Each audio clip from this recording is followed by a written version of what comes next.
तो hello student, मैं Jitu sir स्वागत करता हूं मेरे यूट्यूब चैनल में।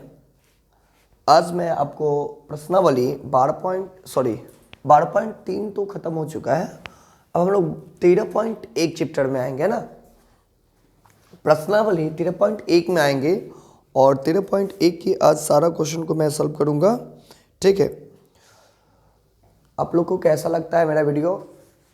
कमेंट शेयर जरूर कीजिएगा ज़रूर, और लाइक मन करे तो सब्सक्राइब जरूर कीजिएगा। ठीक है, अच्छा लगे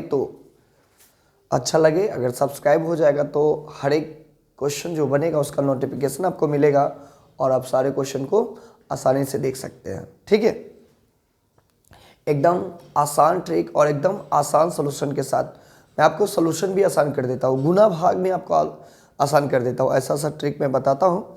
ठीक है, तो आइए बच्चों हम क्वेश्चन को स्टार्ट करते हैं। प्रश्नावली 13.1 में जो क्वेश्चन है, सबसे पहला क्वेश्चन मैं पढ़ता हूं एक बार और फिर आप लोग सुनिएगा। कहता है कि दो घनों जिसमें से प्रत्येक का आयतन 64 सेंटीमीटर क्यूब है के संलग्न फलकों को मिलाकर एक ठोस बनाया जाता है। इससे प्राप्त घनाभ का पृष्ठीय क्षेत्रफल ज्ञात करें। अर्थात बच्चों देखिए, दो घन है, दो घन को मिलाकर के एक घनाभ बनाया जाता है ना बच्चों। ये ऐसा दो घन है।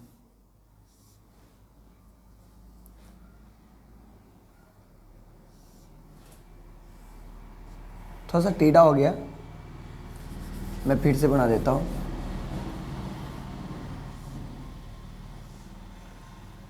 क्या बात है, आज टेढ़ा ही टेढ़ा होता जा रहा है। चलिए, ऐसा दो घन है,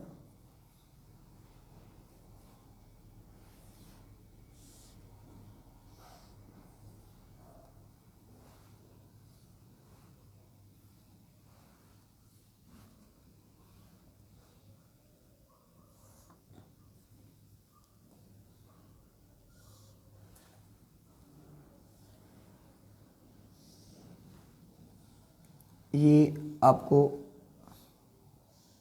दो घन है। ठीक है, अब कह रहा है कि प्रत्येक का आयतन जो है वो कितना है, 64 सेंटीमीटर क्यूब है।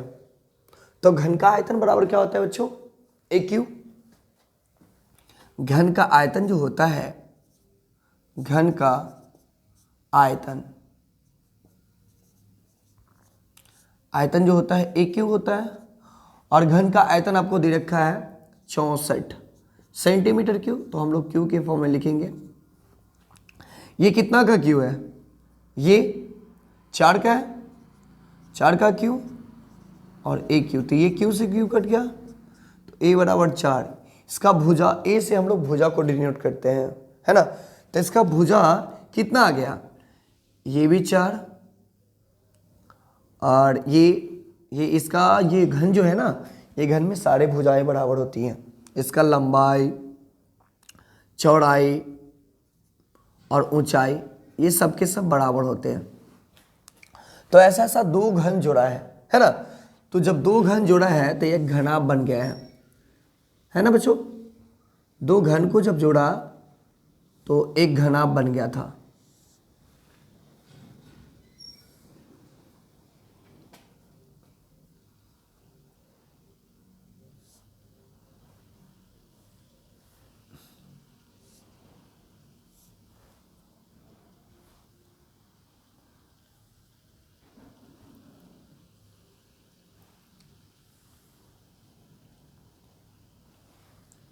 ये तो थोड़ा सा टेढ़ा हो जा रहा है।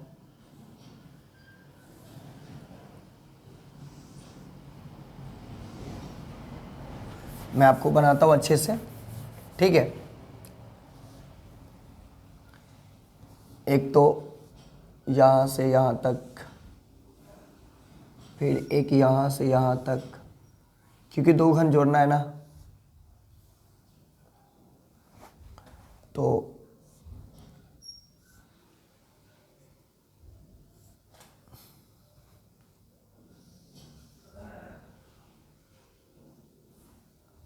फिर यहाँ से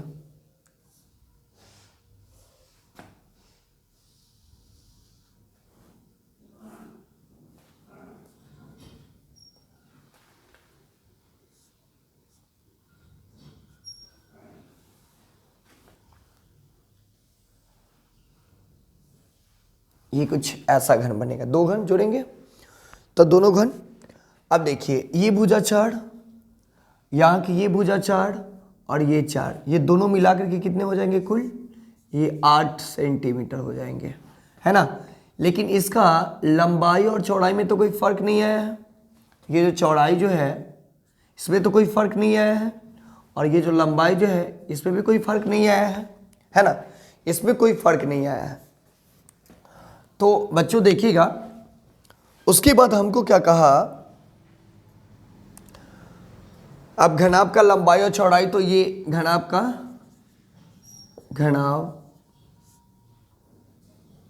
लंबाई और चौड़ाई, तो आपको मतलब कि लंबाई जो है, लंबाई ये आपको कितना मिल गया? 8 सेंटीमीटर, 4 4 8, और ये इसका चौड़ाई कितना मिल गया? लंबाई इसको हम एल बोल सकते हैं, और ये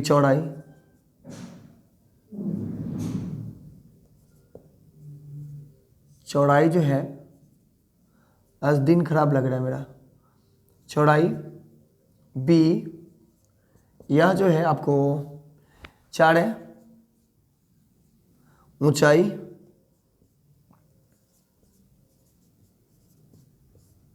h जो है वो भी 4 सेंटीमीटर है।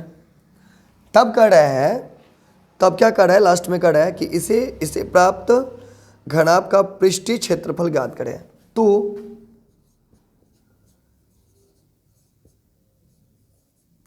घनाभ का पृष्ठीय क्षेत्रफल,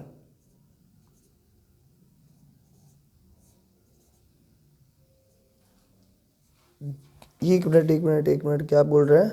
हाँ, घनाभ का पृष्ठीय क्षेत्रफल, घनाभ का पृष्ठीय क्षेत्रफल, इसका क्या होता है फॉर्मूला? घनाभ का पृष्ठीय क्षेत्रफल, घनाभ में कितने पृष्ठ होते हैं? कुल 6 होते हैं ना। तो पृष्ठीय क्षेत्रफल इसका क्या होता है? 2 into LB plus BH plus HL बोल दो या LH बोल दो, तो 2 इंटू ये L कितना है 8 गुने B कितना है 4 जोड़, ये B कितना है 4 गुने 4 जोड़ 8 गुने 4, तो ये हो जाएगा 2 इंटू 8 चौके 32 जोड़ 4 चौके 16 जोड़ 8 चौके 32, 32 32 64, और 16 दूना 32, 16 चौके 64, 16 85, ये पूरा जोड़ेंगे तो कितना हो जाएगा? 2 इंटू 80, दोनों को जोड़ेंगे तो 160 सेंटीमीटर स्क्वायर, ये आपका आंसर आ जाएगा 160 सेंटीमीटर स्क्वायर, ठीक है ना। तो अब हम लोग नेक्स्ट क्वेश्चन पे चलेंगे।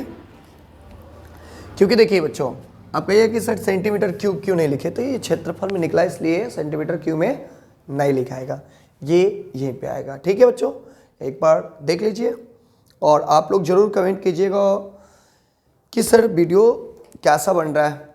बस ये सब आप ही लोग के लिए कर रहे हैं, ठीक है। थोड़ा सा वीडियो अगर हिल गया हो तो फिर से देख लीजिएगा, अकेले बनाते वीडियो थोड़ा सा परेशानी होता है। चलिए अब नहीं होगा परेशानी, थोड़ा सा ढीला है ना, इसलिए ये गड़बड़ा जाता है। तो आइए बच्चों, नेक्स्ट क्वेश्चन जो बनाना है हमको, ये सब फिगर सब बना दिए हैं, थोड़ा सा एक बार पढ़ लेते हैं और फिर से फिगर को भी आपको बता देते हैं कि कैसे बनाया मैं। कोई बर्तन एक खोखले अर्धगोले का आकार का है। कोई बर्तन जो है, देखिए यहाँ पे कोई बर्तन जो है वह खोखले अर्धगोले का आकार का है, ठीक। एक मैं अर्धगोला बना दिया, अर्धगोले का आकार का है। उसके बाद कह रहा है कि जिसके ऊपर एक खोखले बेलन अध्यारोपित है, इसके ऊपर एक खोखले बेलन अध्यारोपित है। ये बेलन जो है, ये खोखला बेलन अध्यारोपित है। एकदम सेम टू सेम यही डायग्राम है है ना। उसके बाद क्या कहा आपको हम बना के दिखा रहे हैं। उसके बाद क्या कहा कि अर्धगोले का व्यास जो है 14 सेंटीमीटर है। ये व्यास जो है इसका पूरा 14 सेंटीमीटर है। व्यास 14 सेंटीमीटर, व्यास जो है 14 सेंटीमीटर है ना। उसके बाद कह रहा है और इस बर्तन की कुल ऊंचाई 13 सेंटीमीटर। ये बर्तन जो है या कुल ऊंचाई जो है इसका ये है 13 सेंटीमीटर।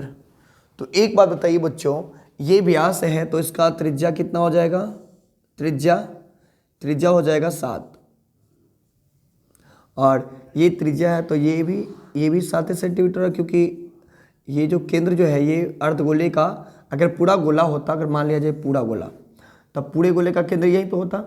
ये केंद्र से कहीं भी चुमा दीजिए सब तो बराबर होता है। अगर मान लिया जाए कि इसको मैं अर्धगोला बना दिया, तो जितना त्रिज्या इधर का होगा, जितना त्रिज्या इधर का होगा उतना ही नीचे का भी होगा, है ना। इतना ही नीचे का भी होगा, इतना का होगा जितना इतना नीचे का होगा, है ना। वही मैंने किया। तो जब 7 सेंटीमीटर यहाँ से यहाँ तक 7 सेंटीमीटर आ गया, तो यहाँ से यहाँ तक कितना होगा? पूरा में से 7 को घटाएंगे तो 6 सेंटीमीटर। तो वही चीज़ हमने सब चीज़ लिखा, ठीक है ना बच्चों। तो यहाँ पे दे दिया अर्धगोले का त्रिज्या कितना? 7 सेंटीमीटर, वही होगा। इसी पर अध्यारोपित है तो बेलन का भी त्रिज्या वही होगा, है ना। और बेलन की ऊंचाई 6 सेंटीमीटर। तो अब क्या करना है हमको, जो निकालना है उसको हम निकालेंगे, ठीक है ना बच्चों। तो आइए बच्चों, तो कह रहे हैं कि अर्धगोले का व्यास इतना, तो कह रहा है कि आंतरिक पृष्ठीय क्षेत्रफल ज्ञात करें। बर्तन का आंतरिक पृष्ठीय क्षेत्रफल ज्ञात करें, यानी कि पृष्ठीय क्षेत्रफल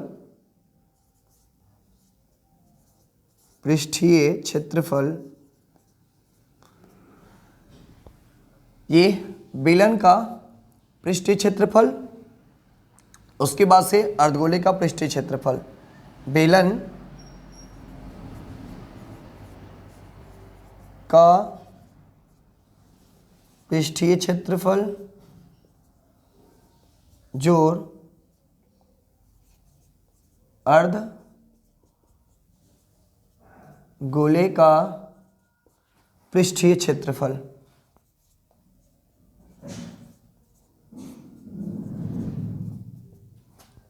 पृष्ठीय क्षेत्रफल। अब बताइए बेलन का पृष्ठीय क्षेत्रफल कितना होगा? तो 2 पाई RH प्लस 2 पाई R स्क्वायर, ठीक है ना। गोले का होता है तो ये दोनों में से कुछ कॉमन आने वाला है, 2 पाई R कॉमन आएगा, तो बचेगा क्या? H प्लस एगो R यहाँ से बच जाएगा। तो 2 और 22/7 अगुनी R कितना है? 7 है, और H कितना है? 6 है, और R कितना है? 7 है। तो इस 7 से तो 7 कट गया, 6 हुआ। 22 दूना के 44 गुने 13। जब हम 44 गुने 13 को गुना करते हैं तो 4 3 12 के 2 हासिल 1, 4 3 12 और 4 16 1 17 के साथ हासिल 1 और 4 1 572 आ जाएगा। कितना आ जाएगा? 572 सेंटीमीटर स्क्वायर हो जाएगा, ठीक है ना बच्चों। चलिए तो अब हम लोग नेक्स्ट नंबर क्वेश्चन पे चलते हैं। इस क्वेश्चन को मिटा देते हैं अच्छे से बच्चों, देखिएगा। बहुत ही सिंपल सब क्वेश्चन सब है, क्वेश्चन कोई भारी होता नहीं है। उसका डायग्राम आप अच्छे से बना लीजिएगा और फार्मूला जरूर याद कीजिएगा। फार्मूला इससे पिछले वाले वीडियो में हम फार्मूला का जिक्र किए थे और आपको बताया भी थे कैसे कौन सा फार्मूला बनता है। चलिए अब नेक्स्ट नंबर क्वेश्चन, तीसरा नंबर पे चलेंगे। तीसरा नंबर क्वेश्चन कहता है कि एक खिलौना त्रिज्या 3.5 सेंटीमीटर वाले शंकु के आकार का है। देखिए एक खिलौना जो है ना, ये 3.5 सेंटीमीटर वाले शंकु के आकार का है। उसका त्रिज्या कितना है? 3.5। जैसे बोलता है उसी प्रकार से हम लोग लिखते हैं, है ना। इसका त्रिज्या कितना है? 3.5 सेंटीमीटर, है ना, जो उसी त्रिज्या वाले इसी त्रिज्या वाले अर्धगोले पर अध्यारोपित है। इसी पे अर्धगोला बना हुआ है, इसी पे अर्धगोला बना हुआ है, ये अर्धगोले पे अध्यारोपित है ना, अर्धगोले पे अध्यारोपित है इसी त्रिज्या के। तो इसका ऊंचाई भी तो वही हो जाएगा, ऊंचाई 3.5 सेंटीमीटर होगा। इधर से मैं लिख देता हूं 3.5 सेंटीमीटर। उसके बाद क्या कहा, उसके बाद कह रहा है कि इस खिलौने की संपूर्ण ऊंचाई जो है वह 15.5 दिया हुआ सेंटीमीटर, 15.5 सेंटीमीटर, 15.5 सेंटीमीटर, ठीक है ना। तो बताइए तो बच्चों, शंकु की कुल ऊंचाई कितना हो जाएगा? ये पूरे में से इतना को घटाएंगे तो कितना बचेगा? 12 सेंटीमीटर। सौभाग्य की बात है कि आपको शंकु की ऊंचाई मिल गया, ये आपको ये ऊंचाई मिल गया, ठीक है ना। लेकिन एल तो हमको नहीं मिला, एल तो हमको निकालना पड़ेगा। तो एल निकालने का फॉर्मूला बच्चों हम आपको बताए थे। चलो जो चीज़ सबसे पहले मिल गया मैं उसको बना देता हूँ, लिख देता हूँ, है ना। लिखेंगे शंकु का त्रिज्या बराबर त्रिज्या यानी कि r बराबर 3.5 सेंटीमीटर, है ना। और अर्धगोले का क्या है? अर्धगोले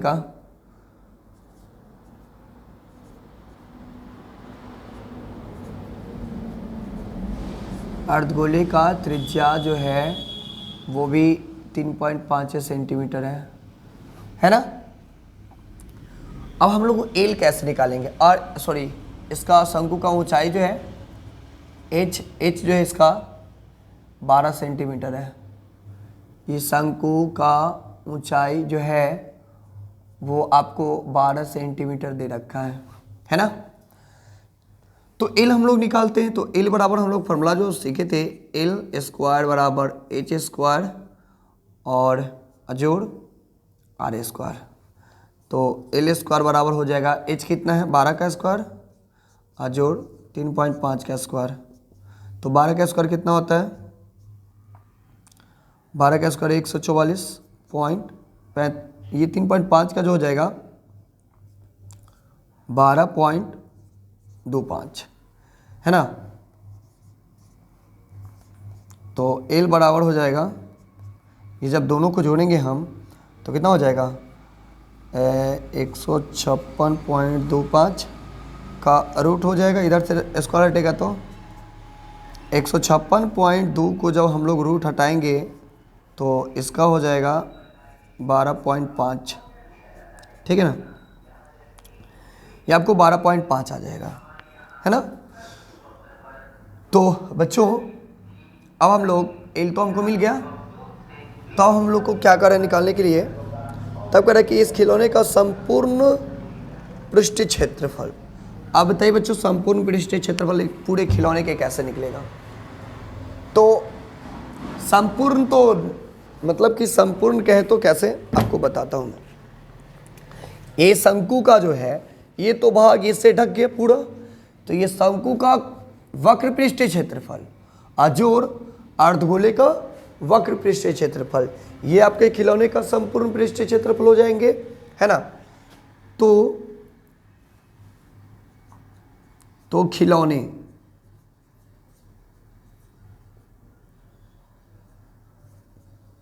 का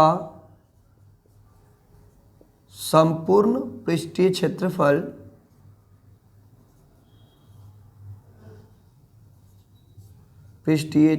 बराबर क्या हो जाएगा? यहां से लिखते हैं, बराबर क्या हो जाएगा? शंकु का वक्र पृष्ठीय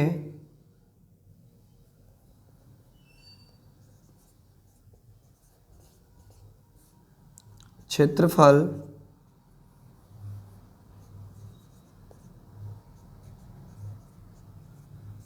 जोड़ अर्धगोले का वक्र पृष्ठीय क्षेत्रफल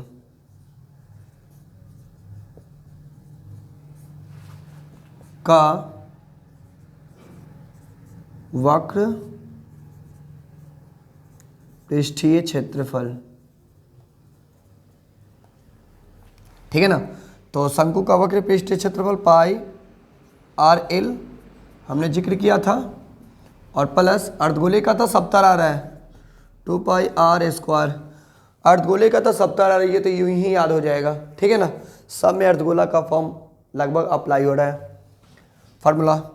तो इसमें से कुछ कॉमन आ रहा है तो उसको ले लो। क्या आ रहा है, पाई आर आ रहा है, तो यहाँ से बचेगा क्या, L plus 2r, L plus 2r इन आ रहा है। तो पाई का मान 22/7 गुने, अब r कितना है, r आपका जो आया है r 3.5 इंटू एल कितना है, तो एल देखिए कितना निकला 12.5 जोड़ 2r, r 3.5 है। तो इसको क्या करेंगे हम लोग, अब इसको यहाँ से पॉइंट हटाते थे, यहाँ पे चढ़ जाएगा ये, तो इसको काटेंगे 5 7 35, 5 लिखेगा 5 और 5 दूना के 10 और 5 दूना के 10, ये 7 5 35, ये बच गया 5, 5 में 2 से तो 5 दूना के 10 और इसको काट देते 11 पे। ठीक है ना। तो यहाँ बच कितना जाएगा 11 और गुने, जब यहाँ पे 3.5 को 2 से गुना करके तो 7 हो जाएगा और 12 7 19 यानी कि 19.5। जब मैं 19.5 के गुना करूँगा तो हमको क्या प्राप्त होगा, हमको प्राप्त हो जाएगा, देखिए 19.5 गुने 11, तो इसको लिख सकते हैं 19.5 और 19.5, तो ये 5 इसको हटा दो ना, 9 5 14 के 4 हासिल 1 और ये हो जाएगा 10 1 11 के 1 हासिल 1, ये 2, ये हो जाएगा 2 अंक के बाद 21.45 ऐसे ही होगा क्या, एक बार और देख लेते हैं, थोड़ा सा गुणा करते हैं अच्छे से। 5 9 1 5 9 1 5 9 5 14 के 4 हासिल 1 10 10 1 11 के 1 हासिल 1 1 1 2, 21.5 ही होगा, 21.45 सेंटीमीटर स्क्वायर। जरा मैं आंसर एक बार चेक कर लेता हूँ।